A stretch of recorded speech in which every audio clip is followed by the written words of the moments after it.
রাধে রাধে, শুভ সন্ধ্যা সবাইকে। আজকে দেখাবো গ্রামীণ পদ্ধতিতে দুধ পোয়া রেসিপি। তার জন্য নিয়েছি 500 গ্রাম লিকুইড দুধ আর নিয়ে নিলাম এক্সট্রা করে 1 কাপ জল।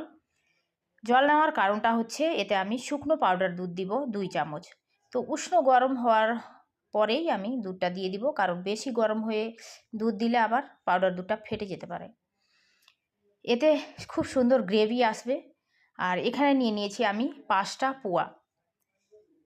তো পোয়াগুলোকে এইভাবে আমি ভেঙে ভেঙে দিয়ে দিব। এটা তখনই আমরা বানাই যখন হোলিতে অনেকগুলো পোয়া বেঁচে যায়। 3 দিন বা 4 দিন হয়ে যাওয়ার পরে পোয়াগুলোতে একটা সেন্ট চলে আসে, যেটা আর খাওয়া যায় না। তো সেটা না হয় যাতে, তার আগেই কিন্তু এই রেসিপিটা বানিয়ে আমরা খেয়ে থাকি। আর দিয়ে দিয়েছি 2 চামচ চিনি, বেশি মিষ্টি করা যাবে না যেহেতু পোয়া মিষ্টি থাকে। আর দিয়ে দিলাম আমি থেতো করা কাঠবাদাম, কাজু দিলে দিতে পারো, কারণ আমার কাছে ছিল না। আর দিয়ে দিয়েছি 3টে এলাচ, যার বিচনটা ছাড়িয়ে নিয়েছি।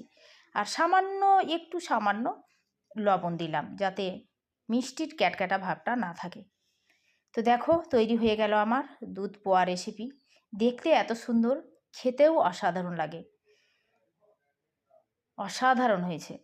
এতে যদি চাও নারকেল কোড়াও দিতে পারো। রাধে রাধে সবাইকে। কেমন হয়েছে একটু জানিও কমেন্টে।